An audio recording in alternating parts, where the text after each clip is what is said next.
Hello, everybody, and welcome to Blue Sunday. My name is Joseph Lutzer, or Bangkok Joe, and I'm coming to you, obviously, from Bangkok. And joining me in Melbourne, Australia, is my co-host, Carlton Life member and former president of the Carltonians. Gee, that's a mouthful. Mr. Vince Lochisano. How are you tonight, Vince? G'day, Joe. I just wanted to explain my appearance here tonight. I've actually got the MND beanie on, just to remind everyone to make sure you get your beanie this year. It's a great cause, of course, and I think it's still $20, isn't it? $20 for a beanie? 25, I hear. It's 25, is it? Oh, well. Yeah. I'm in Bangkok, that's and what I know. inflation does in this country. Is that this year's? No, it's last year's. So I've got to go and get the new one. So I've got the MND beanie, but underneath that I've got the Carlton cap. So there you go. I'll take that off. Yeah, take it off. Yes, still proudly wearing the Carlton cap despite a very ordinary performance. In fact, ordinary is being kind. Ordinary performance on Friday night against Sydney. Well, I think we'll talk a little bit more when we have our guest commentator on, but let's do a bit of the formalities, and then let's get going. So, some informalities, okay. formalities, whatever you want. As you know, this is a Facebook, YouTube show. And we are coming to you on the Jumper Punch channel. So we would appreciate it if you could like and share this program. Remember, we are doing it for you guys, not for ourselves. So, don't forget to check us out on Facebook. You can get us at the Jumper Punch or at Blue Sunday. So please like, subscribe, and share. Also, we encourage your participation during the shows. So please feel free to put up some comments, questions. You can agree with us, disagree with us, but essentially it is your show. There's going to be three of us. So I'm sure you're going to agree, disagree, have your own viewpoints.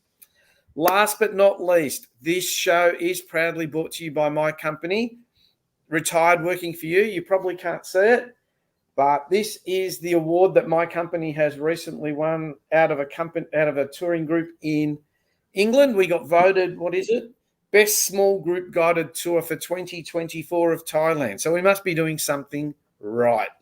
That looks like the Invisible Man trophy there. It's only because of the back. It's only because of the background I'm on, and it's made of glass. It's actually quite heavy and quite sharp. I think it could do some damage to the jugular. But anyway, I've got just as many. I've got as much silverware as St Kilda. One trophy. Puts me on par with the Saints. Yes, there you go. Indeed. Yep. Vince, before we get into, I forgot to put something up. Well, there's my company. Don't forget www.r4utours.com. And if you want some information, info@rw4utours.com. Please feel free. Vince, normally at this time of the day, I put up a joke of the day, right? Mm-hmm. Or a picture of the day. However, today I have found something special, right? Us old people will remember it. The young people won't. But this is just to show you how far football has come in this country. You and I think it's from about 1986, 87? I reckon if I had to put a date, a year on it, I would say 1986. Yeah. Yeah, I think it's close. Anyway, have a look at this. This is oh God, that is so cringeworthy. Honestly, two things to take out of that. One of them were in tune. I don't think I detected any of them that could sing. Not one was in tune. And did you notice the guy from Fitzroy? I think it's Doug Barwick. No, it'd be Michael Conlon. Mickey Conlon. Yeah. He doesn't even say Yarra. He says Yalla. So he must be Asian somewhere, because they can't say their R's. They get their R's and L's mixed up. It was just cringeworthy, wasn't it? I mean, don't get me wrong. It brings back some great memories to see some of that footage, and great to see the old team from World of Sport back together at the end there. A young Sam Newman. But honestly, I think Wayne Johnson was about the only one that did you like his little wink? I could vouch for. I thought he tried his best to sound like a singer. I'm glad none of them took up a career in showbiz. Exactly. Anyway, we've Vince, hopefully come a long way since then when it comes to promoting let's hope. the sport on television. Yes, absolutely. So, Vince, But I've got to say one thing: that was the best Yeah. era for football. At least it was man on man, and you could bump. For watching exciting, free-flowing football. That was the best era of all, the 1980s. Yeah, I'm watching Melbourne and West Coast, although Nan and Walla Walla or whoever they are, and these guys are kicked backwards. They don't even look to kick forward. I would just call that play on. But anyway, hey Vince, we have someone special waiting for us in the background. Yes. We all know who it is. 1987 Premiership player, Norm Smith medalist. And before I put him up, don't forget his May challenge, 15 for 15, Prader-Willi syndrome. And there he is with his son Cooper. I'd like to introduce Mr. David Rhys-Jones. How are you, David?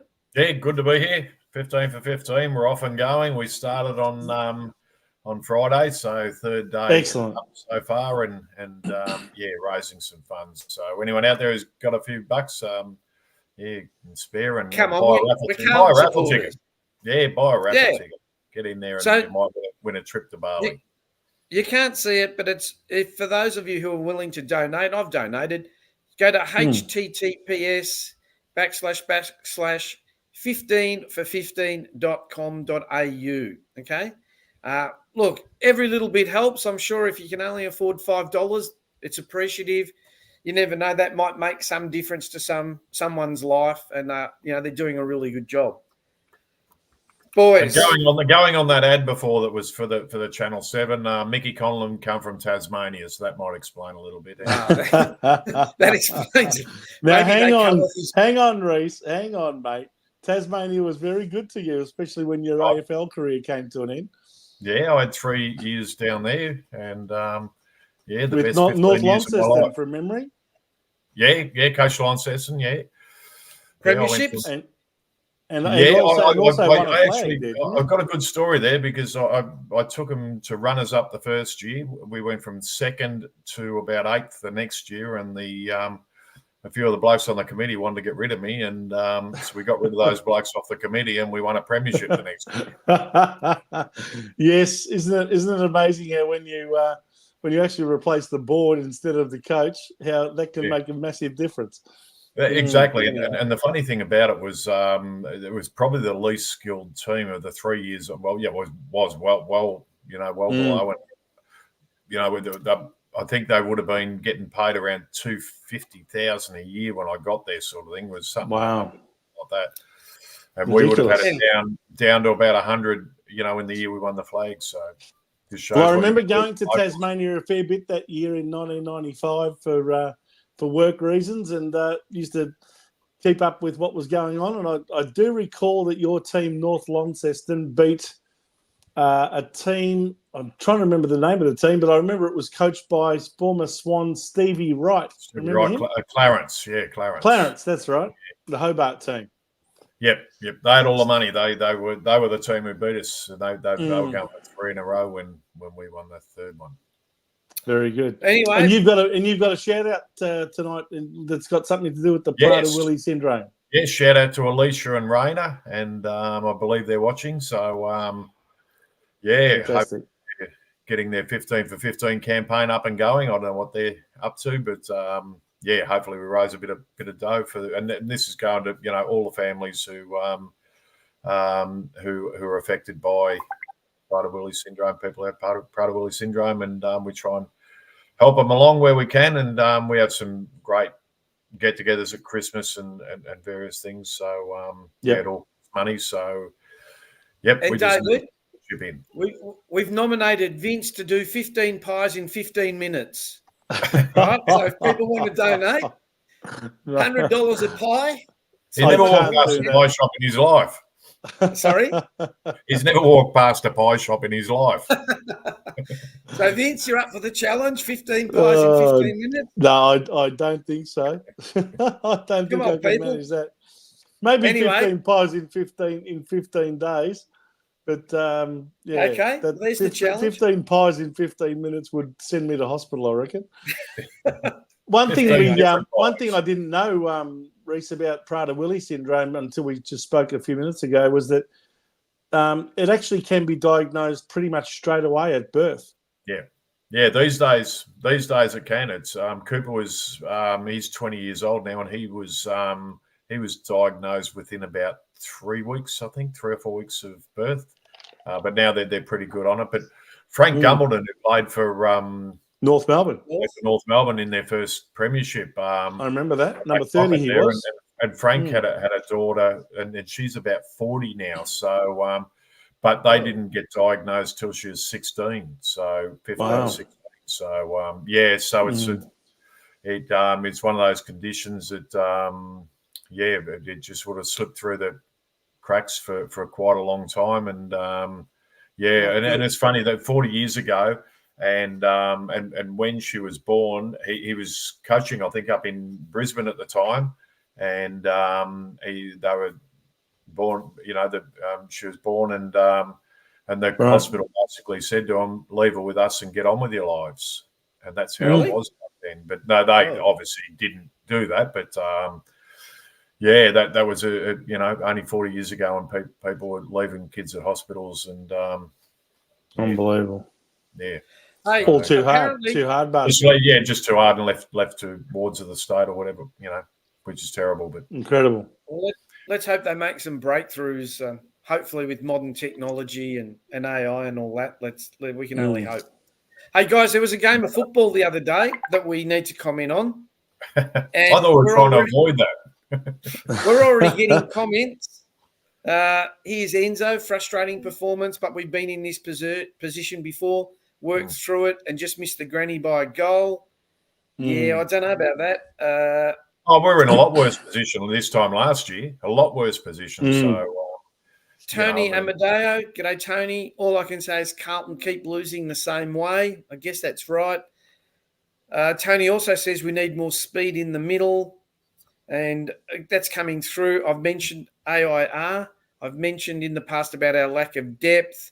Look, we do have a lot of injuries, but I still think this is the problem, the small forward, and we keep relying too much on Patrick Cripps. But anyway, what else can we say? Vince, we've got another challenge for you.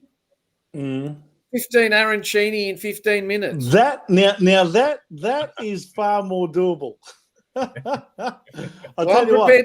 I'll do that. I'll take the challenge on. That's a great suggestion, Enzo.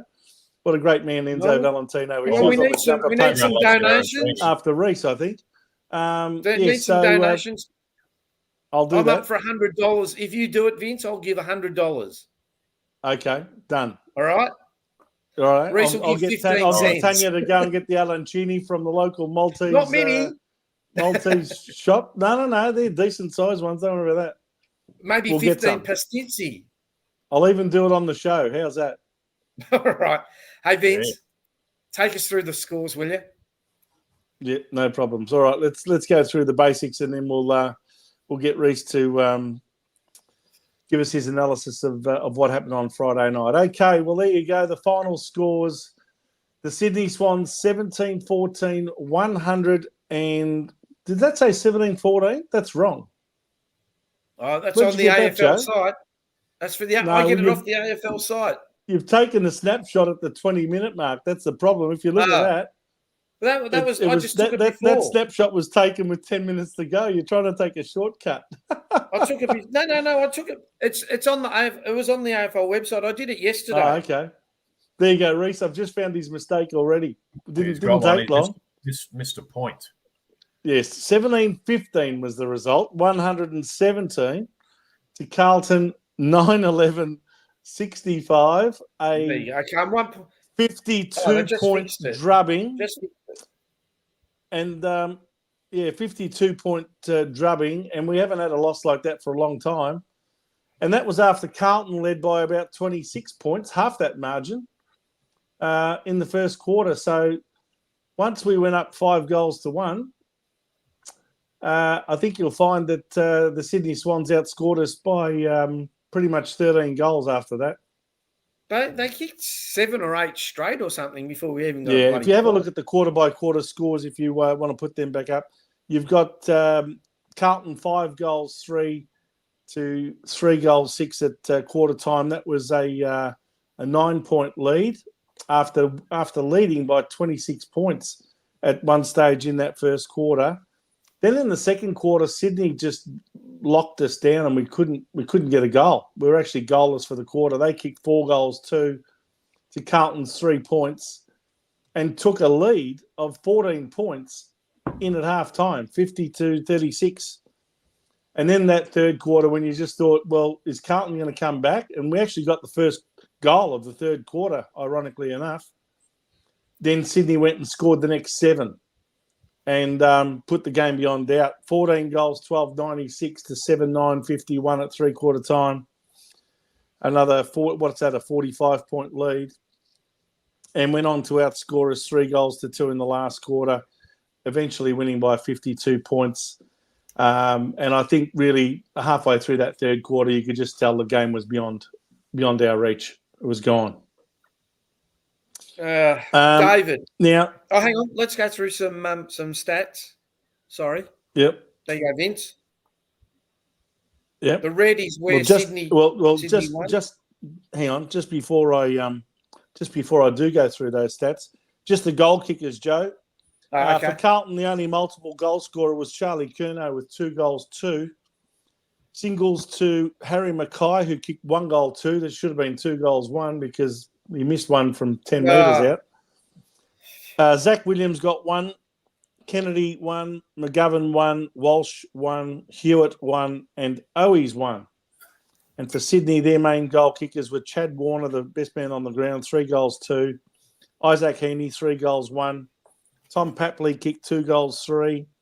McLean and Amati also got amongst the goals, 2 goals each. And they had a few single goal scorers as well in Hayward, Wicks, Rowbottom, Jordan and Cunningham. So, yeah, completely outpointed us. As you see here, these are the main stats that had a bit of differential between the two teams. Anything else that you're thinking of that's not there, it's probably because we were pretty even with Sydney on those particular criteria. But marks inside 50, there was a bit of a difference. Sydney 12-8. Now, that's a bit surprising when you think that we've got all of those tall blokes like Mackay and Curnow and DeConning inside 50. And yet marks inside 50, we were outpointed 12-8. So that tells a story. Hit-outs 38-21. I thought Pitnet, battled on manfully, but he was clearly outpointed by Grundy on the night. Centre clearances 16-12. All the other clearances were pretty even. Clangers, this is where Carlton, we just butchered the ball, 64 clangers to 51. Tackles inside 50. They had far more tackles, a total of 77-55, and 11 of those were inside 50, whereas we only put 7 tackles on inside 50 metres, inside their 50 metres. Bounces, 17. How's that for a stat? We haven't had that one before. They took 17 bounces during the night and we didn't take 1. Just goes to show you our lack of dare and lack of initiative. 1%ers, 55 to them, to 36 only for Carlton. Inside 50 entries, again, we were beaten 60-49. And of those inside 50 entries, they were more efficient than us, getting 32 scoring shots. That's 53% of those inside 50 entries. We only had 41% of our inside 50 entries resulting in a scoring shot, 20 scoring shots to 49. So that was, if that wasn't bad enough, then when you look at the shooting accuracy from those scoring shots, they had 53%, kicking 17-15. And ours was only 45%, kicking 9 goals, 11. So they were the main areas of difference between the two teams in terms of statistics. Reese, what did you make of all of that? And give us your rundown of the game, mate. It was pretty much we'll over get, by about halfway through we'll the get third Sard quarter. back, and that'll pick our bounces up anyway. So the amount of bounces. That's true. Yeah, look, it's one of those things, and I've looked back on this game in reflection. I did mention, it's going to be a battle of the midfields. I think everyone could see that. They planned for us very well. They put the kid James onto Walsh and nullified him. Our talls weren't effective down forward. They through their midfield, they were able to string through quite a number of players. We relied so heavily on too few in there. And when we do get injuries, as we have at the moment, you've got to look back and Luke Parker's running around the seconds at the moment. The only player the Swans had out was Paddy McCartan, who would make their best 22. So they're at full strength. Sorry? Oh, yeah, Sorry, yeah. Tom, you mean his brother Tom? Yeah. Sorry. And he was the only real player out who was out of their team, and we've got quite a number. So when you look at it in those terms, and you go, well, look, they're firing at the wrong time of the year in a lot of ways. If you were a Swan supporter, you'd be hoping they can get through without too many injuries. I mean, they're lucky enough now to have banked enough wins that they'll be able to rest a few players over the latter stages of the season, especially a few of their older blokes, and have them ready for the finals. So they've got the luxury of that, but we haven't got that, and we relied too heavily on too few. We relied very heavily on Cripps, Walsh. Weeders not there after half time was a nightmare. You take your general out of there, and they're all at sea. They're a bunch of kids back there basically, and even the experienced players like McGovern, who's played a fair bit of football and been around for a while, he hasn't played in the back line that much, in his career. So he's not. He's a guy who's still learning the back line and still getting quite used to it. So. We can look at things and make excuses. I keep looking at it thinking, gee, we had that hard run. Remember we looked at the situation we're coming up against GWS, Geelong, Collingwood, Melbourne, Swans, a big five coming up, and then you stop now and you look at it and you go, we've got Gold Coast, Port Adelaide, and Essendon the next 3 weeks, who are all in pretty good bloody form, and we're not. We're lacking a lot of. We've got too many injuries, to be perfectly honest. It's just killing us at the moment, and we're forced to play players who at the moment are just not up to it. We can make enough excuses, but you got to be realistic about it too, and think about it and think, well, hang on a minute, we need to start banking some wins to make the 8, and get our players back. And if we've got our best 22 out there, we can beat anyone. So I'd have confidence to take on anyone with our best team in there. But we haven't got that at the moment. We've got a few in there who's probably not quite up to it yet, and not experienced enough.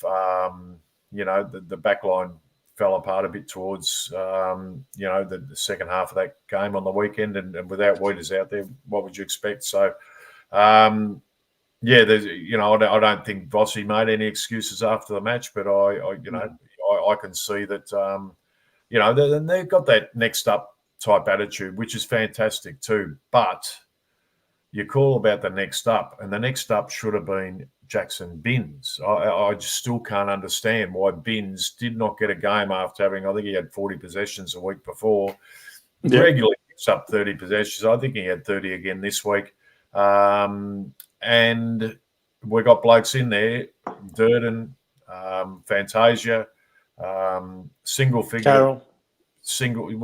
Carroll come. He's sort of been on and off. It's hard for him coming as a sub sort of thing all the time, or going off it.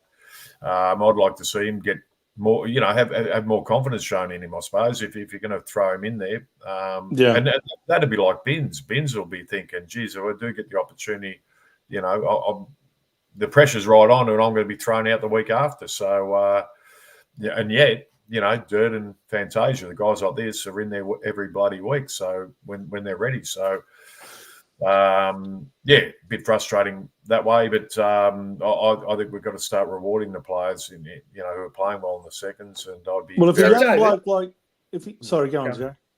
I was going to say, so David, you're Michael Voss, right? And that they come in after the match. What do you say to them? What do you think? Like, what can you say to them? I have coached before, and unfortunately, can't say the sort of things I'd say to them. But geez, I'd be in therapy for the next 3 months if I. But do they put that? I would have away? said a few home truths, a few home truths right up the middle, and you've got to challenge your players. They know they're. They only have to look at their bloody stats. Durden, what's he had 3 possessions or something? No tackles, I don't think. It's our tackling was abysmal, absolutely none abysmal. Of them stuck. None of exactly. them stuck. They were all broken tackles, and they kept talking about the Swans. Warner's got good balance and strength, below his waist, sort of thing, and he's able to shrug the tacklers. Well, Tony Liberatore used to tackle anyone, and he was one of the smallest players out there. It's a state of mind tackling. It's a state of mind. If you want to tackle, you'll tackle, and it doesn't matter how big you are, how small you are. You'll stick those tackles, and that's nothing to do with strength or it's a matter of grabbing hold and not letting go for dear life. You just grab hold of them and don't let go. So. Is it technique? I don't know. But if I was Michael Voss, I'd be picking out and it wouldn't be to belittle people. It's to show them. It's to show them what is required and what's not required, and show them what the Swans were doing. The Swans weren't putting an arm out to tackle and getting brushed through. They were getting their body across and getting a shoulder behind, and that's where And that's above the shoulders. It's not, below the shoulders. It's not technique. It's not technique. Sorry? Oh, it could be. It could be. Look, they live in a rugby state. They probably do. Probably got some rugby blokes up there. But we got Melbourne Storm down here, and I'm sure you wouldn't be able to get a tackling bloke from them to come down and help out whenever. So no excuses for that. And tackling such a major part of the game. And yep, we're not very good at it. We're not very good at it. It's there's too few doing too much at the moment, and that's why they plan for us. They plan for how and we had a little bit like the week before when Petrarca went forward. We had nothing. We don't seem to have any. Well, why not put Walsh on the back line, drag it down and clog up their back line if he's getting tagged out of it. And just tell him to get back there and run off. He's dragging another player in there. Just little things I think that we, just don't, do too well. And I think in the coach's box we've been called out a couple of times. Vince, you were going to say something before? Oh, look, I was just going to point out that, Durden, for example, 3 possessions, that's not the worst of it, because when you look at his efficiency, it was 33% because those 3 possessions were 3 hand passes. There was no kicks at all, and only one of those 3 hand passes was deemed effective. And if you're not getting the ball yourself, you reckon you'd be doing everything you can to stop your opposition from getting it, but he only laid 1 tackle. So I'll be interested to see whether he keeps his spot on the side. I think part of our problem was at selection, to be honest. I thought there was a couple of baffling selection decisions that I don't know if they really paid off. Marchbank came in for young Cowan. What did you think of that decision, for starters? Yeah, I thought Marchbank would come back when he was ready. I think he's part of the back 6. I think Vossi's got him penciled in as part of it, and he needs to string some games together. We need him. We need him in good form, and it was a barrage coming down there. Once Weeders was gone, sort of thing. So he was, and even how many games he played in the last 2-3 years, sort of thing. No, hardly any. So therefore, you could probably count them on 2 hands. Yeah. Yeah, but it looks like, and from before the season started, it looked like that Marchbank was part of that back six and going to be there. So that didn't surprise me at all. And I think, Cowan had a bit of a scratchy match the week before sort of thing. So what about the decision to play Williams? What about the decision to play Williams up forward? Yeah, same again. He's going to be in our best 22, so we're going to get games into, and you can't, surely if you're not playing, you can't have all of your best 22 out, or you are going to get flogged. You're going to be, But surely, if you're playing Zach Williams, if you're not playing Zach Williams as a running half back, well then, to me, you don't play him at all. I mean, that's his position. That's where he's got to be positioned. They tried to make him a midfielder, and it failed. They didn't play him at half back. But let's take into account that. Would you have preferred Boyd to have gone down forward, or who would you have put down forward then? Because that was a situation they were in, and I think they're really looking at it, thinking, well, he's possibly going to give us more, being having a bit more experience and quality of a player, and be able to do something. Then who else are you going to put down there from the back line? So. I probably would have thrown McGovern down there because, maybe because of Wiedering, they had to leave McGovern back there. But exactly. You had no tall back. We had no tools back there. So we're hamstrung. The injuries are killing us at the moment. Injuries are killing us, and they're gonna hurt us. And it is putting too much, I think, on Cripps and Walsh, and a few of them through the middle, and. It was a masterstroke from John Longmire to put James Jordan onto Sam Walsh and blanket him for the majority of the game. And the two of them had very similar amounts of possessions. They both kicked a goal each. I reckon you'd take that if you're the Sydney Swans. If you knew that you could use someone like Jordan on Walsh and break even with him, that's a big win for them, isn't it? Well, it amazes me that the taggers aren't used very often anymore. I mean, you watch some of the best players in the league running around and on their own. I mean, young Dacos the other night running around on his own again. You're just thinking, what are the coaches thinking now? I mean, that you everyone would have a bloke in your team who'd be willing to put his hand up and say, I'm just going to run with him. I'm just going to stick with him. Players don't like it because they're not used to it. They're not used to one-on-one stuff anymore. They're used to running around on their own and being able to do their own thing and get back in the back line on their own and being able to pick up little handballs around the back or kicking the point in or whatever they bloody do, but to rack their possessions up. So they're used to uncontested possessions and now. So put the heat on them. Dacos last year, I think it was Hawthorn who first did it, and really he had very little influence.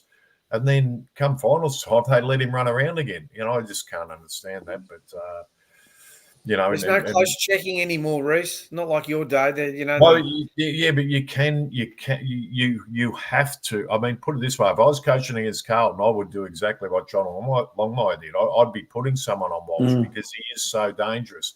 Someone who can run with him, someone who can just be with him the whole time, and you quell his influence. That goes a long way to you winning a game of football.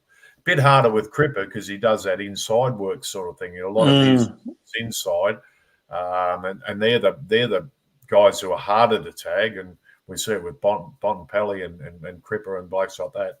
They're harder to tag. But those blokes like Walsh and Dacos and that get on the outside. You only have to run with them, and they're not going to get the ball. Do you think Cripps? I reckon Cripps looks injured. He seems to be hobbling. He's just getting battered. I mean, he's getting no relief at the moment. With Shearer out. Yeah, we just got too many out. Shearer was a big out, wasn't he? But you have a look at the Swans. They had their half forwards and blokes going through there. They had Haywood and all these blokes. Papley was in there. Papley was in there and getting the ball out of the middle. I mean, they can swing blokes in there and get the We swing blokes in there. We had Fantasia in there once. I don't think he touched the ball while he's in there. So, if you're going to get in there, you've got to create something and do something. But, yeah, and they got a lot of quality blokes who can go through that midfield, and you got to want to go through there too. You got to want to be part of it and enjoy it. I mean, it's a good opportunity to go and get a kick, and you're playing on a half-forward flank. It's starvation corner, waiting for the ball.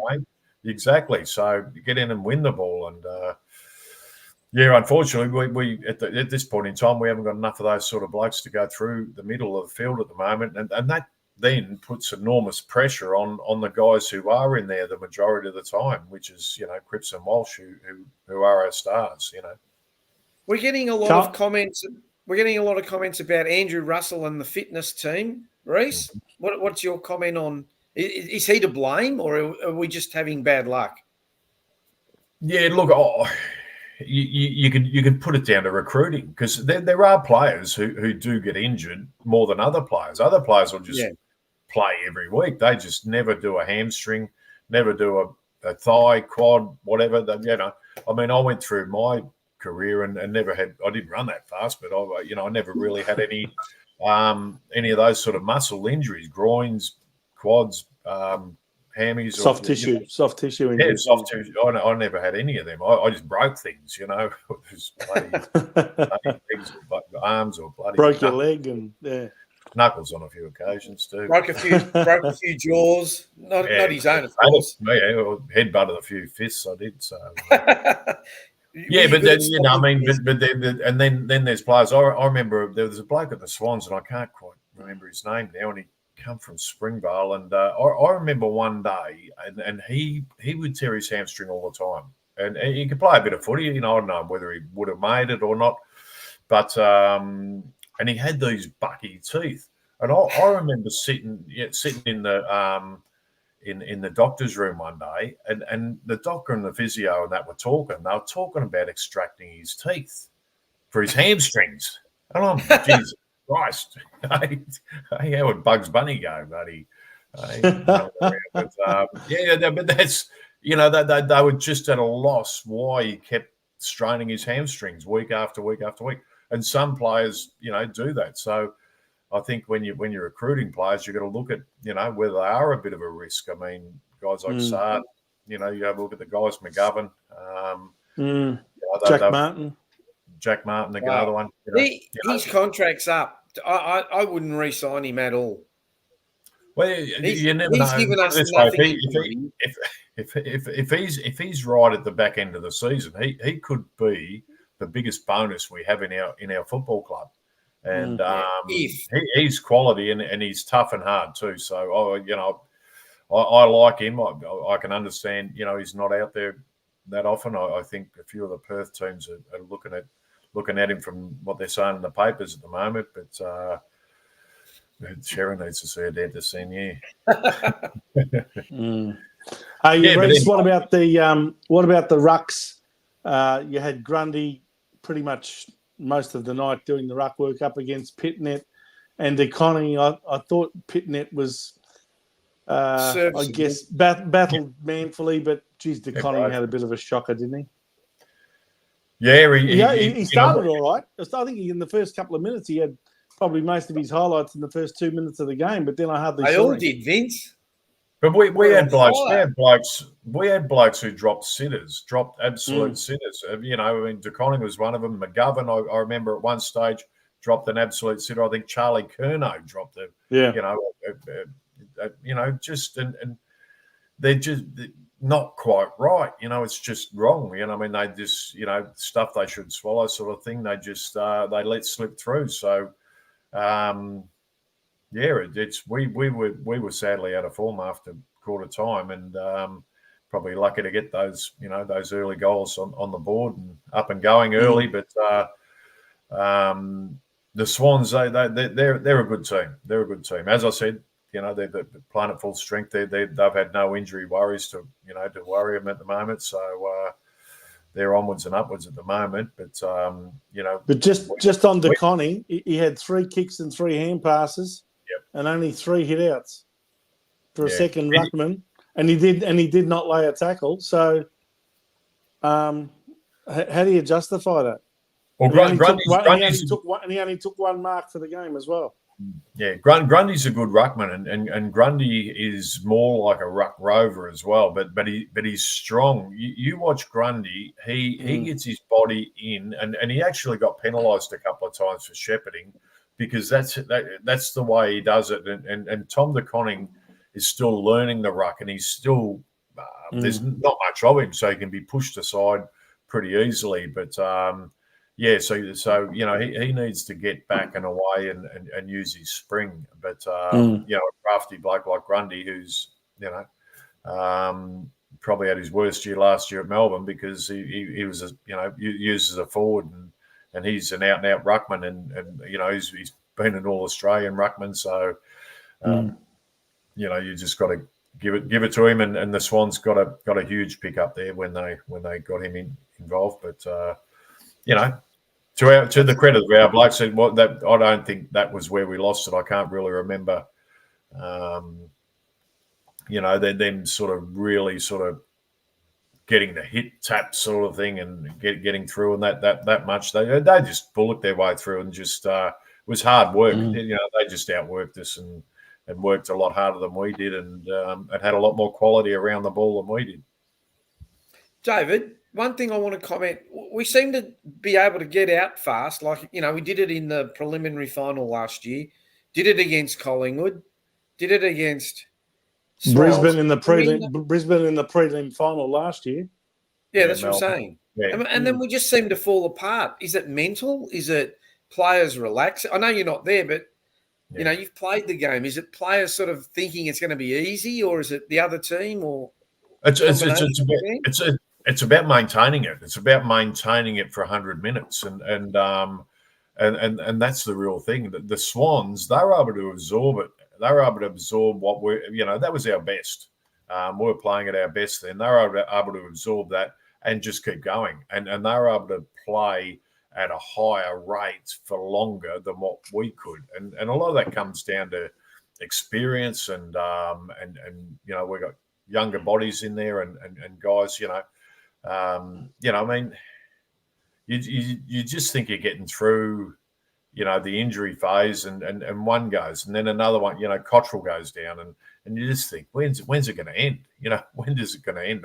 There was a bit out last week of you know, we're on top of the ladder for the injury list to our best 22. So you know, we're on top of the ladder for the wrong reasons, and and we've done pretty well to, you know, hang in, but we're in a dangerous position too, because we've got 3 big games coming up. Gold Coast, who are in ripping form. I don't know who we get back, and maybe Motlop, maybe Saad this week, but you know, is that going to be enough too? Is Weeder's going to come up this week? Is you know, I mean, you're looking at all those things and thinking, geez, you know, they're flying at the moment, and playing with a lot of confidence, and they'd be even more confident, you know, more injuries we have out, and they'd be looking at the, you know, our list and going, you know, they wouldn't know much about, you know, Boyd and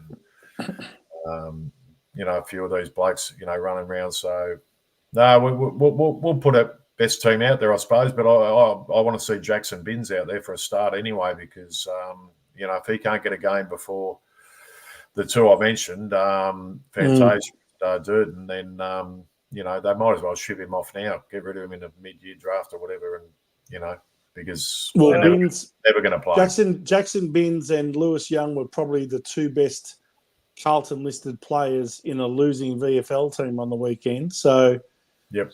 If Wiedering doesn't come up, I dare say it'll be Lewis Young back in again. And Binns may come in for Durden, because he probably deserves his opportunity. That's what should happen. I mean, you've got to have selection integrity, don't you? I mean, if you're not going to reward a young bloke like Binns after getting, 25, 30, 40 possessions a game in the VFL, I mean, he's only played, I think, half of a quarter so far in his career. Yeah. And that was only because he was a late in against, was it Collingwood or Geelong? It might have been against Geelong. And then immediately dropped the following week. So to me, if you're not rewarding guys like that after they're putting in, and especially with such a long injury list at the moment, well, the message is doesn't matter how hard you try, son, you're not going to get in the team. And he's going to start losing motivation if we don't reward him soon. And Yeah, players like that will eventually ask for a trade at the end of the year because they're not getting an opportunity. Yeah, and you've either got to come out and explain why. Why doesn't this kid get a game? Because he's doing all the right things back there, and it may be. I know it's hard because Paddy Dow was in a similar position for a long time. We weren't going this well, so he's not doing too much at the Saints. Even at St Kilda, he's getting injured all the time. Must be something in the Carlton water. Give him a break. He only just played his first game yesterday. That's what I mean. He's been out injured all season. Must be something in the water at the Carlton Football Club. Yeah, you wouldn't want to be recruiting too many from there. But Jackson needs to stand up week after week and getting possessions week after week and not getting played. So, you do need to reward good form, and I think that that does help everyone around the club to know that there's blokes down the bottom that they play well. They're going to be taking your spot if you're not. You need that pressure. Look, put it this way: I'll be absolutely shattered if he's not in this week because it just won't make any sense whatsoever. And he couldn't go any worse than the two I said. And he exactly right. Any worse than they are, so put him in there.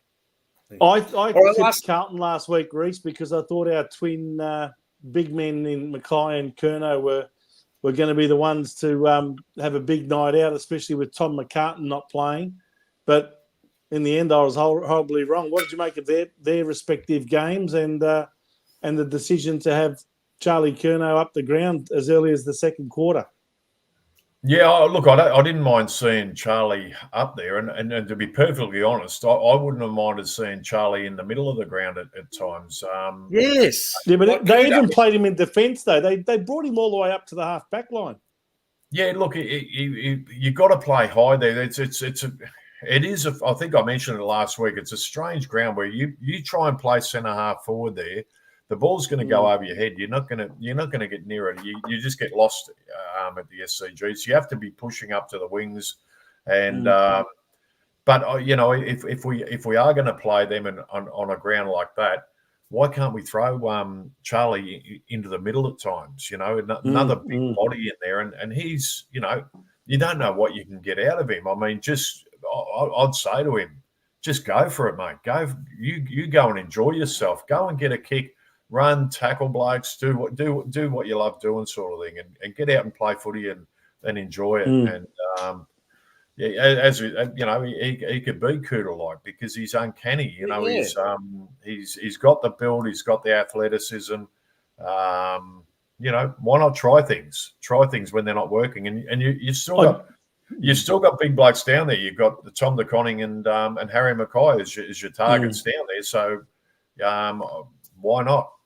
Look, don't get me wrong. I agreed with pushing him up the ground, but I just wondered whether the coaching staff pushed him too far up. I mean, we saw him almost down at full back sometimes. I mean, surely that's not the right place for him to be. I'm talking about earlier in the game when he was pushing up to the wings and so forth, and then Mackay was as well.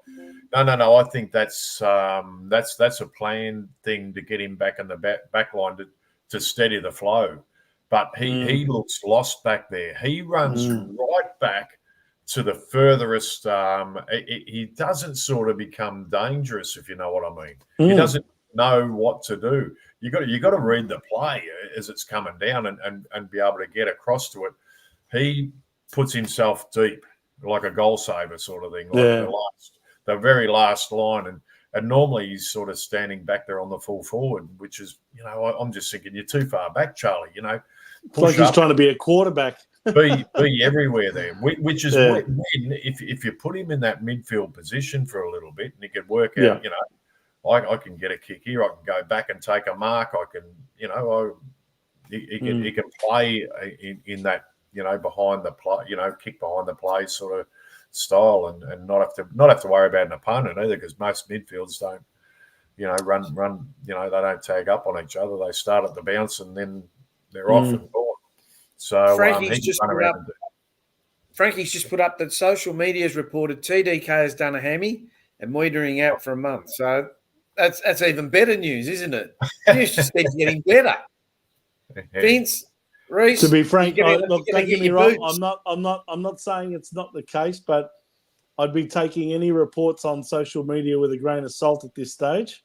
Yeah, I would too. There's a comment there from Rocco Moro. Voss was out coached. Now, I was going to ask you exactly about that issue. How do you think the two coaches performed on the night? Because as soon as John Longmire could see the game slipping away by letting Walsh run loose in the midfield, he made that move to put Jordan on him, and that was the game-changing move that totally turned it around for them. Did Jordan start on him? I thought Jordan started on him. They didn't. They didn't clamp. They didn't clamp down on him at all until we were 4 goals up. Yeah. And I think Harry had that shot when we were 3-0 and missed it from 5-10 metres out. I suppose you back your own team in to start with, and if it's not working, you make that change. But and that's where I think you got to counter that somehow. You've got to say, well, hang on a minute, we're not just going to accept this and accept that Walsh is going to be tagged out of the game, and But what moves did you identify that Voss made to counteract the moves that Longmire made? Because it almost seemed like there wasn't the minute much. Longmire changed the nature of the game, we just had no answer to it, and we just went to water. Yeah, look, I don't think there was much you could do once Wooters went out of the game. There was. It was going to be very, very hard from then on, and they were up and going by then.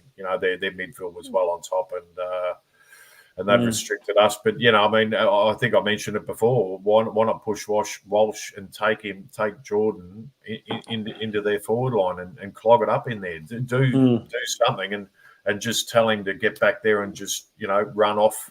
Running forward. A different type of game style, which he probably not used to, but start in the middle and just work behind the ball, and then it clogs them up a bit. So that's what I'd look at something like that. But I just felt that we never put their defenders under any real pressure. I thought that the Sydney Swans defence without McCartan there was looking very vulnerable with. Was it Aaron Francis, the ex-Essendon player back there? Yep.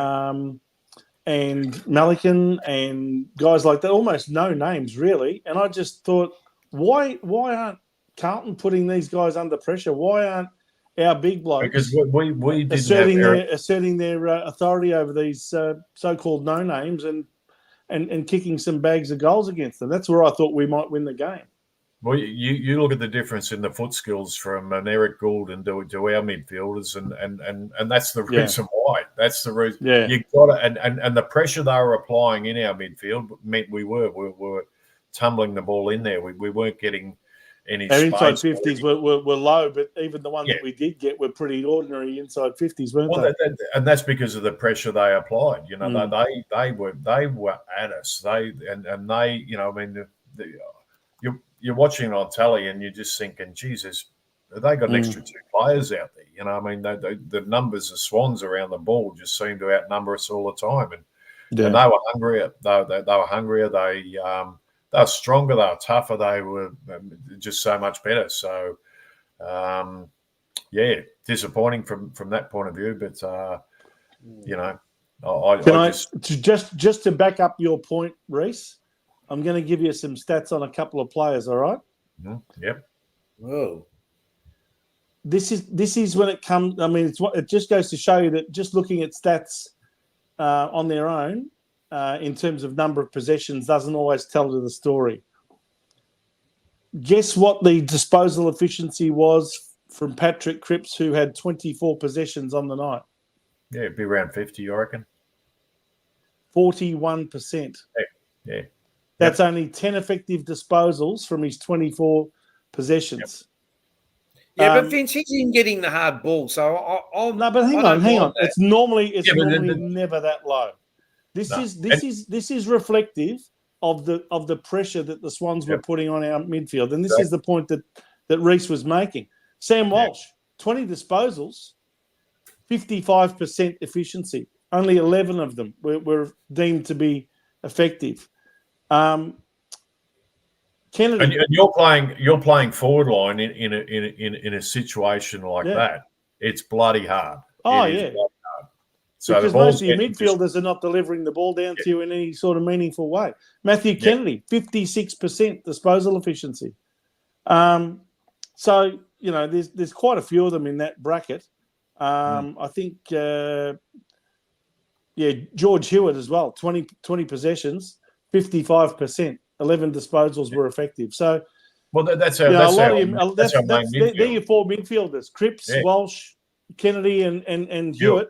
They're your 4 best midfielders, and they're all going at anywhere from 40 to 55%.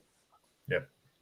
Yep. And have a look at the Swans blokes. They were much better. Yeah. They weren't brilliant. They weren't brilliant because it was a slippery night and the ball was greasy and all that. But their disposal efficiency was considerably better. Yeah. Yep. Okay, sorry, boys. Joe. And they had more targets. Let's wrap this up. So, David, final comments. I'm disappointed after the game, but in reflection and looking at injury lists and looking at things in hindsight, you sort of go, well, you know, if they had, you know, I don't know how many of our best 22. I keep losing count of how many of our best 22, and if you take Wooters out at half time, it really cruelled us. But and they had one out sort of thing. So you know, you could look at it from that point of view and say, well, look, you know, we get our boys back, we're going to be up and going. But if we're not getting, and if that tweet before or whatever it was about those injuries is right, then we're in for a tough 3 weeks ahead of us. And if we lost all 3 of them, we're back to nearly where we were last year. And not a good position, and you've got to win a lot of games. So and you know, it's not just good. It's been a nightmare. It's been a nightmare, absolute nightmare. You'd hate to be a coach in that situation. You would have come into this year looking at, you know, our best 22 and saying, well, geez, we can take it up to anyone, you know, and we haven't had that, you know, from the start. So can I assume from that, Rhys, that you are suggesting that the vast amounts of injuries that we have are a genuine reason why we didn't play that game well at all, and a major reason why we lost that game by 52 points? It's not an excuse. That's a genuine reason for it. And not just that game. It's week after week. It's week to the after accumulation. Week. We're just getting pounded, and it takes its toll. It takes its toll, and all of a sudden, you know, all our good players didn't have good games. You know, we've got 5 A graders. You know, we've got Wiedering, Walsh, Cripps, Mackay, and Kerner. Yeah. None of them had a good game. None of them got near it.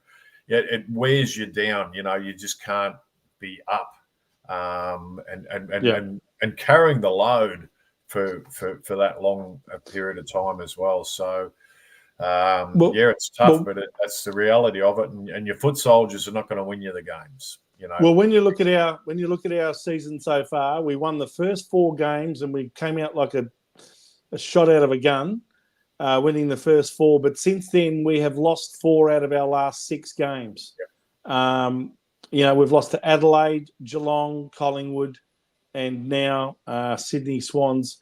A lot of those are top 4, top 6 teams, but nevertheless, we've lost against them, and we only just got over Melbourne by a point. So, you know, our form is mixed, but I think everyone can see that the injuries are affecting us. But, you know, we currently stand at 6-4. It's not a terrible position like last year where we had only, 4.5 wins after round 13. You know, it's 6 wins, not 4.5. And that's after round 10, not after round 13. So, but after round 13, in these next 3 weeks, we got 3 before tough the matches bye, coming up. Yeah, before the bye, if we lose all those 3, well, then we're going to be in a similar position. Not quite as bad, but similar position, 6 out of 13. So you wouldn't want to be going into the bye with a negative ledger of 6 wins and 7 losses, would you? No. And you know, I mean, even going back that 4 weeks when we sort of said, well, we've got 5 tough weeks ahead. We've got 5 real tough. We're really going to show us where we're at, sort of thing. Yeah, we were able to get over GWS. Where they were on top of the ladder. And Melbourne Geelong were on top of the ladder. It seems like we're playing the teams, and that's the other side of it. Barring our injury thing, we're getting the teams as they're finding form.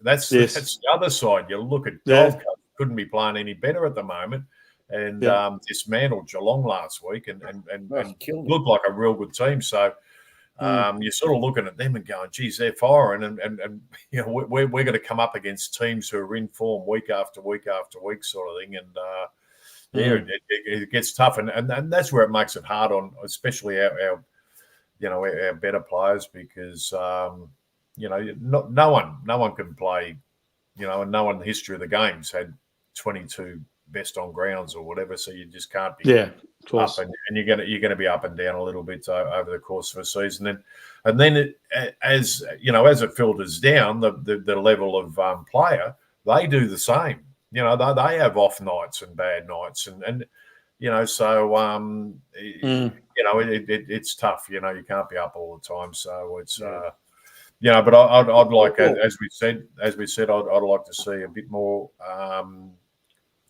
towards form in the VFL, given a bit of notice, and if Jackson Binns isn't in this week, I'll be devastated. I'll be absolutely shocked, and you just have to ask the reason then, that there must be something in his game that they don't like. It's not up to AFL. I know with Paddy Dow, they basically considered he was a midfielder. He couldn't play on a wing. He couldn't play forward. He's an out-and-out midfielder, and the midfield was chock-a-block and everyone was up and going. So he was down the queue in that regard. So you can understand that. But I think they ranked him and Lockie O'Brien at 6th and 7th best midfielders in the squad, behind Cripps, Walsh, Chera, Hewitt, and Kennedy. Kennedy, a few others probably. Vince. Anyway, votes, Joe. What do you reckon? Vince. Oh, one last. Well, if you want a closing comment from me. Yes, I do. Frankly, that was a disgraceful performance. I know we've got excuses with injuries, but the ones that came in should be able to at least play a role. What we see from the really top clubs is that they can substitute players with other players who will at least fill a role and do it adequately to fit within the system that they play.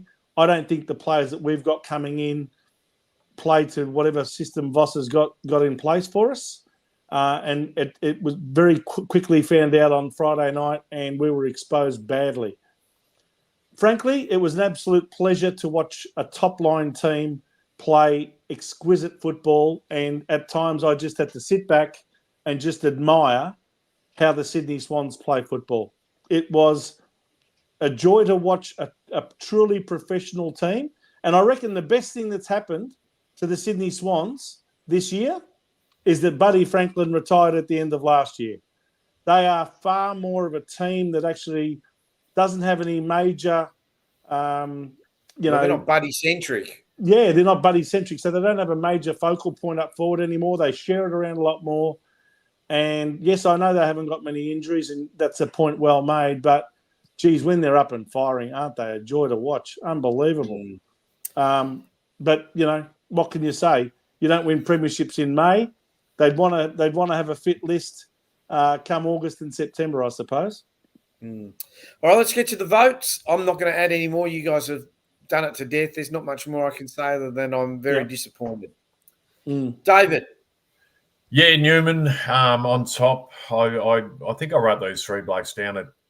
Actually, I wrote them down at 3/4 time, and I didn't change them. So Nick Newman, Kennedy, tried hard, and Blake Acres always in that one vote. You're always looking at Acres around that one vote sort of thing, because he just he gives you something week in, week out. He runs hard. He's up and down, and he's one bloke who does, smother, tackle, chase, do those little things. So, yeah, he's been a huge bonus for us. Vince? Yes, I thought Nick Newman performed very admirably for us. I think he got over 30 possessions and his disposal efficiency was excellent. I thought he was clearly our best on ground. I thought Akers did an admirable job on his wing as well, and he was everywhere. And to be frank with you, the amount of workload they're putting into this guy, he must be hanging out for a rest because they really do expect a lot of him. But I thought he played an excellent game on his wing, Blake Akers. And look, I tossed up for my third vote. I thought Chincotta did a reasonable job on Papley, kept him to 2 goals, and one of them was a bit of a giveaway goal. He only got 4 possessions himself, Chincotta, which is probably a bit of a negative side to what he did, but because he didn't get much of the ball himself. But his job was mainly to keep Papley quiet, and I thought he did a pretty good job of that. I thought about giving him a vote. I thought about Pitnet, and I thought about Elijah Hollins, but in the end I settled on Jordan Boyd, who I thought was excellent down in defence under a lot of pressure. His disposal is elite as well and went at something like 89% efficiency. So I ended up giving him my 1 vote. And I agree with everyone. I thought Nick Newman was good. Blake Akers, he's been fantastic since he's come across from the Dockers. And I thought Kennedy battled hard. I also thought Chincotta battled hard. Ollie Hollins tried. I mean, he put in just on Hollins, his brother, Ollie. He's got to have a bit more awareness about himself. He gets the ball and then he runs hard, but he undoes it with just his. I think he tries to do a little bit too much, or I don't know if it's inexperience or youth. I hope it's youth, but I think he's a good player. He's going to be a good player. But anyway, that brings us to our leaderboard. Can I just say on that, and you look at all those names we had Newman, you're talking about Kennedy, Akers, Boyd. We spoke They're all about, from other clubs. But none of our guns. We're not going to win games of footy, but none of our guns are firing. So when you look at that list there and you say, well, if that if someone said to you that's going to be a list that we had to put that up on Friday and said these will be the vote winners, we'll say, well, we're not going to win the game, are we? We're going to save the game. So anyway. Anyway, so obviously then there's no change to the top 5 other than Blake Akers catching up 5 votes to Jacob Wiedering. He probably, if Wiedering's out for a month, he'll probably overtake him. And now, how are you out for a month with a corky? I don't know. That's what are you normally out for? 1 or 2? Maybe None. Play. Zero. What a there bloody you go. Yeah. David, it's now. If it is bad, he has got a deep-seated, which actually was caused by Newman, which makes it even worse. Yeah, friendly fire, wasn't it? Yeah. So, but anyway, that's football. That's it. And that's it. We're just we're having a rotten run with luck. I mean, we're just having, we're getting plenty of luck, and it's all bad. David, it's now time for your Spirit of Carlton Award. And this week's Spirit of Carlton Award, let me play the drum roll. This is a classic. The hardest working bloke down at the club at the moment. Absolutely the hardest working bloke down at the club, the Carlton Doctor, and he gets the Spirit of Carlton Award this week. And he's the only one down there who really earned his money. So that's why he got the award this week. And he doesn't look too happy too, does he? He looks like he's just come from Essendon. It looks like he's been bitten on the arms and the legs and the coat's all out. He looks like he's been through a war. Well, the Carlton Doctor has. He has been. It's non-stop. Hey. Yeah, no, next week, they've got a revolving door in there at Medical. So the Spirit of Carlton Award goes to the Carlton Doctor. Yes, that's a good one. He's in the Burke Street. A little bit out of the square. I actually wrote that down at 3/4 time too. So wouldn't it be funny beyond the square? Anyway, next week, fellas, Saturday, 25th of May at Marvel Stadium at our home ground, which is hopefully a positive. Mm-hmm. The Blues versus the Suns. What do you think, David? Yeah, look, they were fantastic up in Darwin, but they have been before, and hopefully that's taken a lot out of them because playing up in that heat is not easy, and to come back, hopefully it's zapped a bit of them, but it's going to have to because the way we're playing at the moment, and the way as compared to the way they're playing, and they'll come down with a lot of confidence. But it is a different environment, and it's going to be a bloody lot colder. So that could sort them out a little bit. But we're just going to be hard at it. We need to be a team who sticks their tackles, chases hard.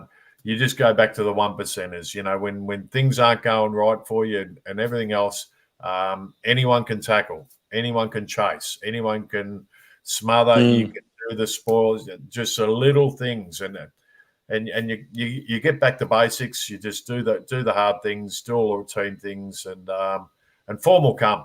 Form will come. You work hard enough, the form will come. So let's hope they do, and we can have a win because important 3 weeks, very, very important 3 weeks. I think we need to win at least 2 of the games, hopefully all 3. Before we get a tip, Vince, what's your thoughts? Well, it's amazing how 12 months on, or almost 12 months on, we find ourselves in a similar position where we've had a poor run of form. And we come up against the Gold Coast Suns, as we did last year when they won 2 games in a row up in Darwin. Yeah. And I remember the following week, they had to come down and play us on the MCG after we'd lost, I think, 6 games in a row at that stage. And it was a cold, miserable, windy day at the MCG. Even though it was sunny, it was pretty cold and blustery. And after they pretty much got off to a really good first quarter start. 7 goals, didn't they? All of a sudden, we kicked, I think, 9 goals in the second quarter, and we never looked back after that. Yeah. So I'm hoping that we do the same sort of thing this year, even though it won't be on a cold MCG. It'll be actually under the roof where the Gold Coast Suns don't have to brave the elements. So I think it'll be a closer game this time around. I don't think we'll beat them by 10 goals like we did last year, but I think it'll be a very competitive game, but I think it'll be an all-out, go for broke type game from us. I think we have to win it. We just have to throw everything but the kitchen sink at this game. And yes, I know we've got injuries, and I know that they're in good form, but I'm just hoping that on our home turf with a big Carlton crowd behind them that the boys can get up. But wouldn't surprise me in the least if our defence doesn't hold up, and that the Gold Coast midfield gets a hold of ours, and because they've got some damn good players in that midfield, and that their forward line makes it pretty hard for our defence. But anyway, I guess I'm hoping that we can, with the support of our home crowd, get over the line. So that brings me to the tips. I'm going to say, you ready? I think Carlton will win just. I think they need to. I think Michael Voss will stress on them the importance of this week. Hopefully we get a few of the younger blokes in that are keen. Whether Wiedering's in or out or so-and-so's in or out, I mean, David will know. Yeah, it makes a big difference, but I think the club is desperate to stay in that top 8. They don't want – if they lose this week, then they're virtually like 2 games out of the 8. And I don't think that we can afford to be that far. So I'm going to go Carlton, and it's going to be close. I don't know who this Chris Locke is, but he's very confident. I'll go by 47. That's okay. So what do you think, Joe? So you think Carlton by how many? I said Carlton just. Yeah, by how many? Under 10 points. Okay, so Carlton by 9. Finally trying to get an answer out of you. Rhys, what do you think? Under 10. Yeah, look, I wouldn't pick us over more than 10 points at the moment, or over a goal at the moment, the way we're playing. And but I'd be happy if we had a 4 or 5 point win, so I'll go 5 points and be very happy with that. I'd be happy if we had a 1 point win. We're going to give our supporters another heart attack, are we? Well, look. I think we're, the way we are at the moment, I'd be happy just to get the 4 points. So me too. And I don't think we're, I mean, geez, if we just doesn't come up, that's going to be horrendous. But who's going to play? Here's some confidence. Yeah, that's fantasy land. Anyway, it'll be 18 versus 18 out there. So I'm tipping Carlton only just by about 8 points. So we'll see what happens. I'm not confident. I'm just hoping that the stars align and the crowd gets us over the line. Just bit like they did with Port Adelaide over at the Adelaide Oval this afternoon. Unbelievable scenes there. They needed two goals with 29 seconds to go, and they 41 points up. The Hawks were. Unbelievable. Yeah, in the third quarter they were 42 points up, I think, at one stage. And unbelievable. But anyway, we'll talk about that shortly. That brings me to the tipping ladder. Yes. Yeah, Joe, you got over the line. So I didn't I? You tipped Sydney, and Rhys and I went for Carlton. So you're now 2 points ahead of both of us. I tip with the head, not the heart. Anyway.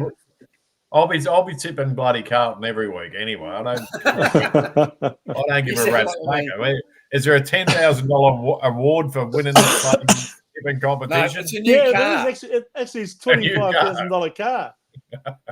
No, a new car. Hey, David, just saw this guy's just taking a great mark for. That's an old one. David, we'd like to thank you for joining us. To everyone, don't forget, get involved. 15 for 15, https //15for15.com.au. Next, Vince, when are you going to do it? Next week or on the 31st? 15 arancini in 15 minutes. Well, the problem is that the 31st is a Friday, and if I'm going to do it, I'll have to do it the previous week. So that's next Sunday, the 26th it'll be. I'll have to do it then. All right? Okay. And 15 arancini in 15 minutes. Do you know, it's going to be good, David. He's going to shut up for 15 minutes. I just thought about that. We'll be able to get a word in. We'll get a word in. So, look, that's just, again, for people, 15 for 15 challenge. Good cause. David will tell you how hard it's been living with someone with Prader-Willi, and, I guess every little bit helps. So let's all dig deep. David's given all of you guys years of pleasure. Now it's time to repay a bit of that faith that he's given to the Carlton Football Club. So, David, congratulations on what you're doing. We wish you luck. And it's tax deductible too. Tax deductible. Right? So, get you. Every donation that you make is tax deductible. Mm-hmm.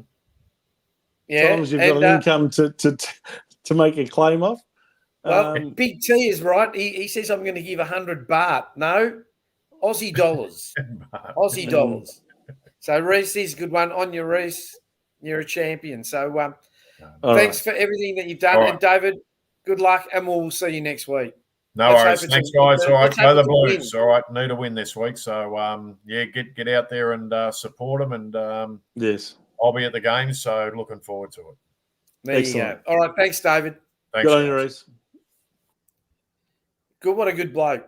Eh? Done it. Yep. He did a lot of hard work at Carlton, so I think people and hopefully before the end of the year you'll give him his proper title just once. I did. Our expert commentator. I've never heard you say it once. I did. I said it tonight. Our special comments, man. No, I said expert commentator. You go back, have a listen. All right, I've got it written on a post-it note in front of my screen. Okay, very good. Anyway, Vince. Now that you've had your fun, let's go. All right. We're probably running a little bit behind time too, aren't we? My word. What an interesting round of matches we've had. First of all, on Thursday night, we saw an absolute belting that we hardly ever see happen to Geelong. Up there in Darwin by the Gold Coast Suns, who kicked 26 goals and 8 points, 164. I think that was a record score for them. Yeah. Belting the Geelong Cats, who at least scored 100 of their own, 15, 10, 100, but a 10-goal plus victory for the Suns. And they're the team we've got to come up against, I should say, next week they'll be feeling very confident about their chances as they come down to Melbourne. And after that, we had Saturday afternoon, of course, a very exciting game at the MCG. Geez, aren't Adelaide? They must be they must have the hardest luck, the stiffest team of all of them in the AFL. Yet again, on the end of a very ordinary umpiring decision towards the end there to award a free kick against Isaac Rankin for running too far. I mean, honestly, some people just cannot, got no feel for the game at all. But anyway, Collingwood got over them. Yet again, they win another close one, 12-6-78 to Adelaide Crows, 11-8-74 after they hit the front after chasing Collingwood for the entire game. They finally hit the front, and then Collingwood found a way to get back in front again. So, goal to Jordan De Goey there with about a minute to go. So, anyway, Collingwood back in the 8 and well and truly entrenched. Next game was a bit of a surprise result in a lot of people's eyes. Geez, haven't GWS hit the wall? 6-7, 43. That's all they could manage. And the Western Bulldogs, who have all of a sudden struck a bit of a rich vein of form, and probably should have won by more when you have a look at the poor kicking. 8 goals, 22, and a total of 70 points. So they win the game by 27. You could argue that they should have won the game by 10 goals. 30 scoring shots to 13. Okay. Unbelievable. Same with the next results in Kilda and Fremantle at Marvel Stadium last night. You can see there that Fremantle had by far and away the majority of the ball and by far and away the majority of the scoring shots. 27 of them to 15. 9 goals, 18, 72 to St Kilda, who have just hit another team that's hit a wall. 8 goals, 755. Can't seem to make a decent score, and there's got to be some big questions asked about Ross Lyon now. On the other hand, after that sort of game, the other game last night was an absolute scoring spree by the Brisbane Lions. 26 goals, 7, 163, smashing the Richmond Tigers. Geez, haven't they fallen off the perch since their premierships of only, 3.5, 4 years ago? They won their 2020 premiership. Now look how far they've fallen. 6-8-44, a 20-goal smashing, 119 points. Yes. And then today, after getting a bit of opposition early from North Melbourne, Essendon pulled away, and no one was more excited about that than my partner, Tanya. 16 goals, 10, 106, defeating North Melbourne 10-6, 66, and a 40-point win there to the Bombers, and that propels them to second on the ladder. Can you believe? I still won't. Then there's that game I mentioned earlier at the Adelaide Oval, 11-14-80 Port Adelaide. How they got over the line, I don't know. You have to watch that last 2 minutes to believe it. If you've got to see it to believe it, have a look at those last 2 minutes. 12-7-79 Hawthorn. How they could let that game go after being 42 points in front during the third quarter, I don't know. But you've got to ask some questions of Sam Mitchell, why he didn't maybe make some moves that clamped things down a bit more. And the way things are looking at Optus Stadium, Joe. Yeah. I'll give you an update. West Coast Eagles, can you believe this? West Coast Eagles, 16-9, 105 at the 27.5-minute mark, are leading Melbourne 10-10, 70. So they're 35 points in front and they're going to win that game. So what a turn-up. Melbourne, after losing to us by a point last week, go over to Perth, probably just thought, oh, yeah, this will be an easy win. Not so.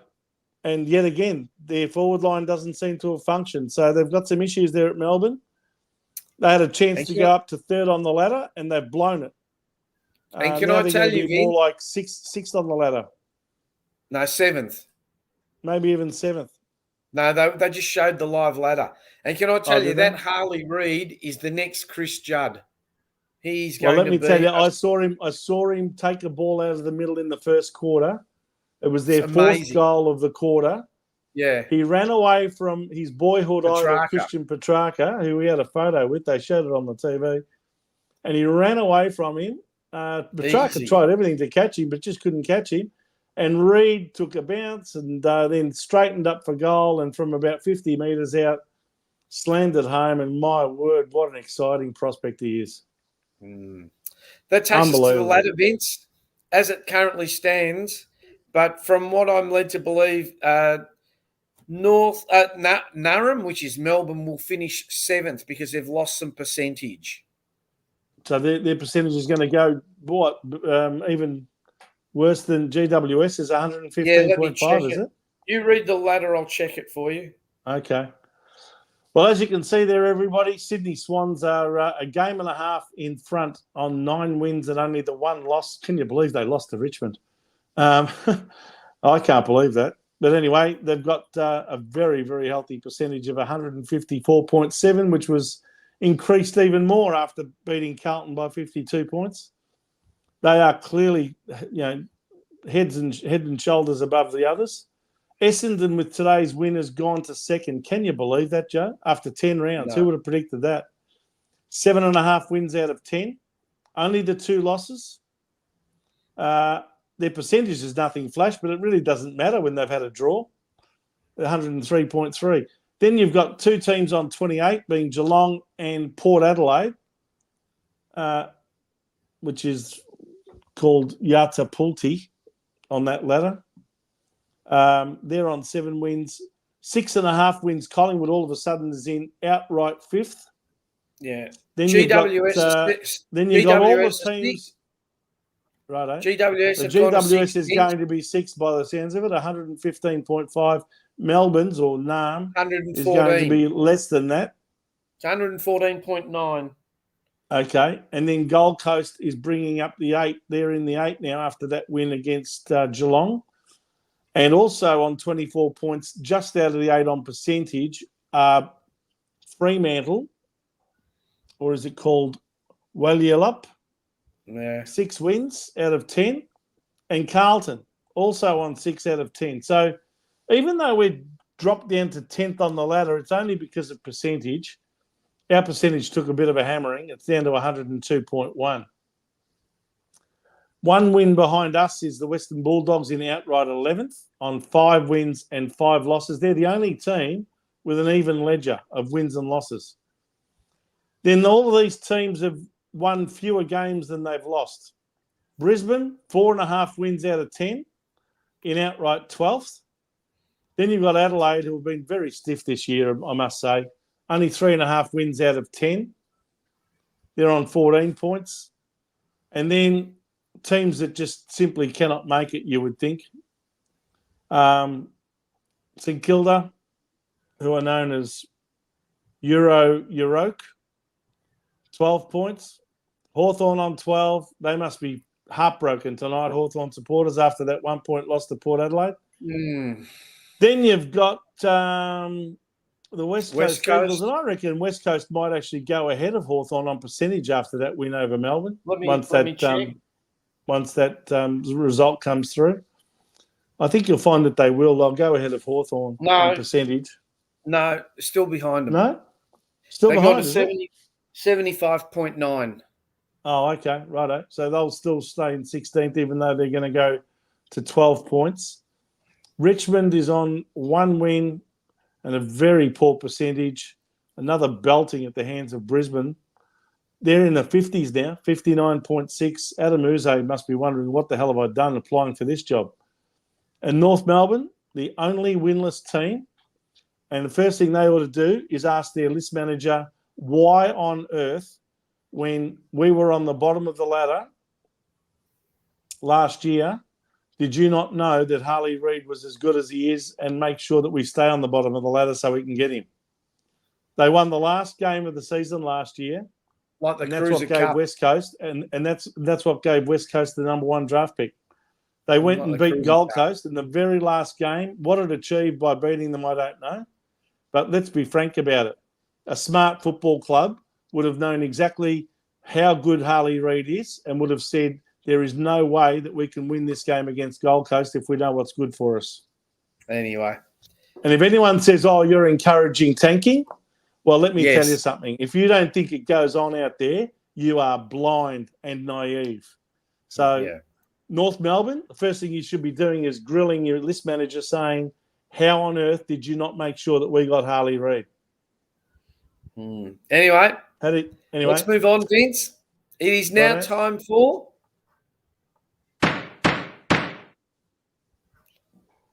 Vince's verdict. Strap it in, boys. Go. Have a guess what I'm going to be making my verdict about this week, Joe? Indigenous round or Sir Doug Nicholls round or something? Yes. Go. Now, look, don't get me wrong. Hang on. The views expressed by this person are not necessarily those expressed by all of us at the Jumper Punch, especially one Joseph Lutzer. You can go now. Look, don't get me wrong. I'm all for acknowledging people who have made a great contribution to our game. That does include Indigenous people who have made a fantastic contribution to the game. And there have been some absolute stars over numbers of decades who have made a great contribution, none less than our own great Sid Jackson, who came to Carlton in the late 60s.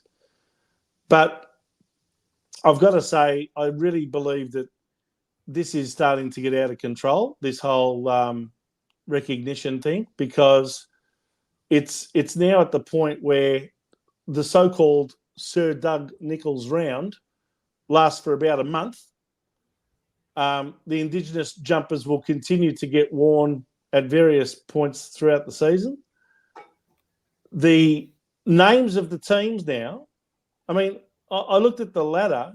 I think there was something like 6 teams who all of a sudden, if you didn't look at the colours, you didn't know which team it represented. So they're not even putting Melbourne brackets Naarm or, Port Adelaide bracket Yatapulti or whatever the name is. They're just putting that name in and that's it, like it's been replaced. Now, I don't believe that the names of our teams should be replaced.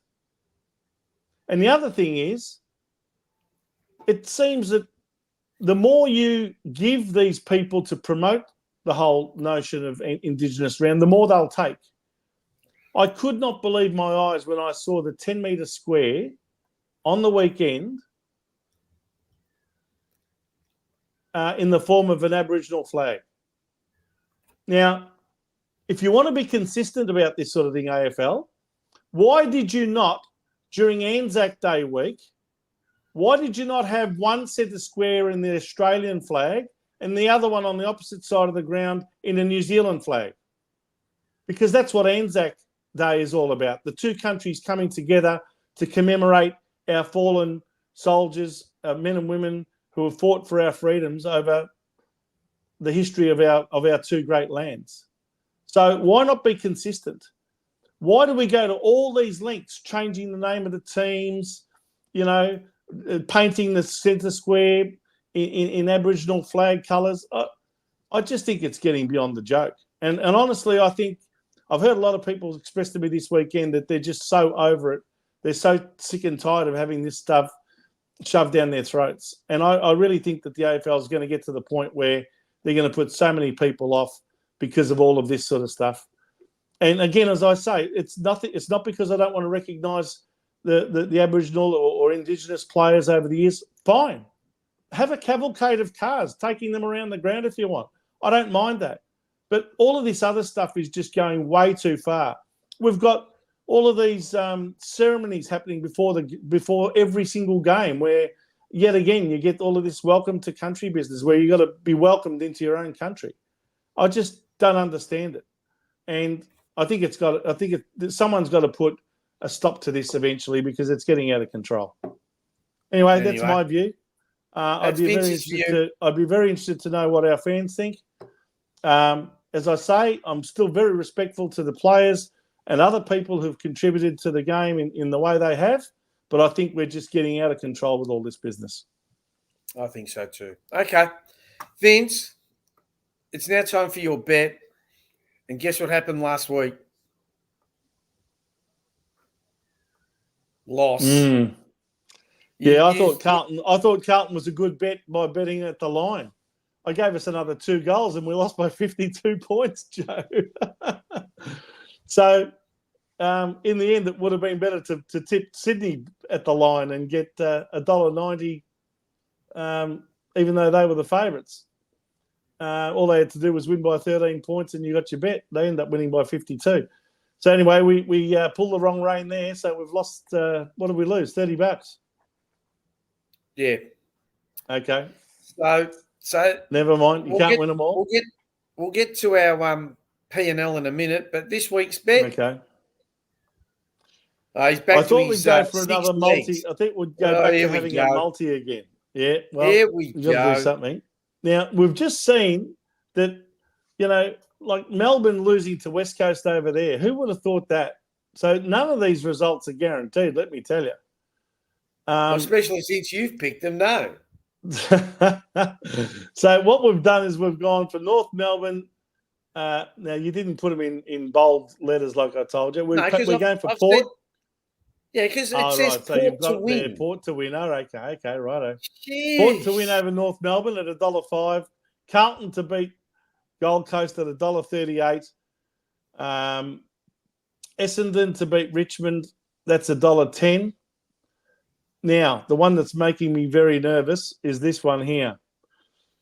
It's going to be played at Marvel Stadium, and Brisbane are the $1.33 favourites. But my word, after watching Hawthorn take Port Adelaide all the way today, I know Brisbane had a massive win over Richmond, but this is a vastly different outfit.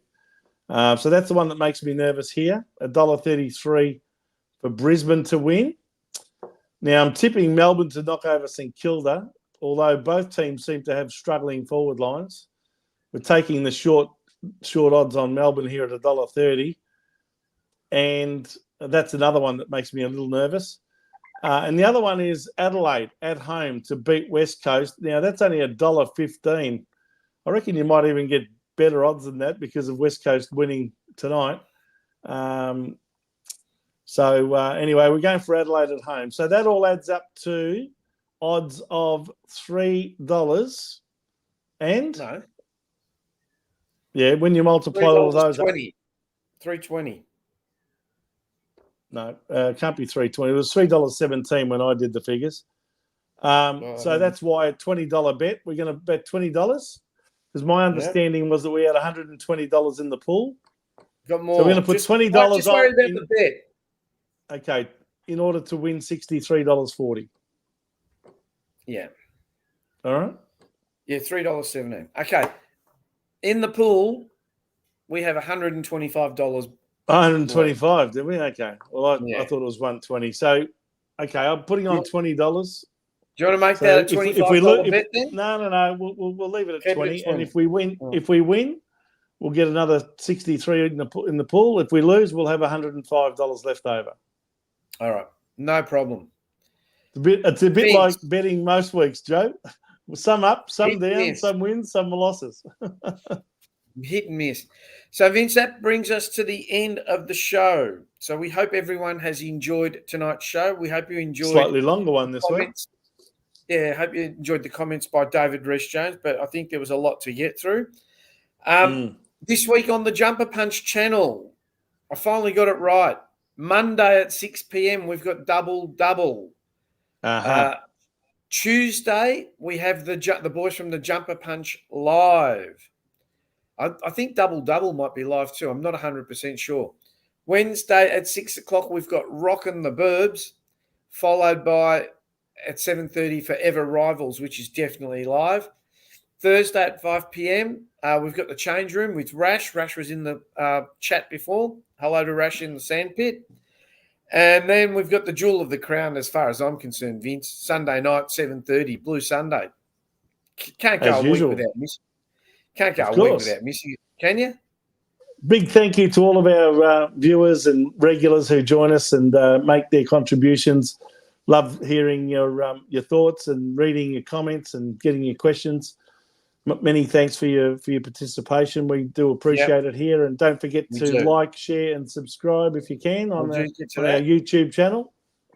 But before we do that, People, please don't forget Mr. David Rhys-Jones' 15 for 15 challenge. And we've got Vince doing the 15 arancini in 15 minutes next week. At least it'll shut him up. So as Vince said before, don't forget to like, share, and subscribe. So if you're going to Facebook, @Blue Sunday, and don't forget our brothers at the Jumper Punch. And we are brought to you exclusively on the Jumper Punch channel. So Vince, from me in Bangkok, it's a good night. And from you in Melbourne, it's a good night. It's a good night from me. And don't forget, and let's 1, hope 2, this 3. time next week we'll be singing the song. So until then, 1, 2, 3, Vince. go Blues. All right, we'll see everyone next week. Hang on, I've got to get to here. Let me do this.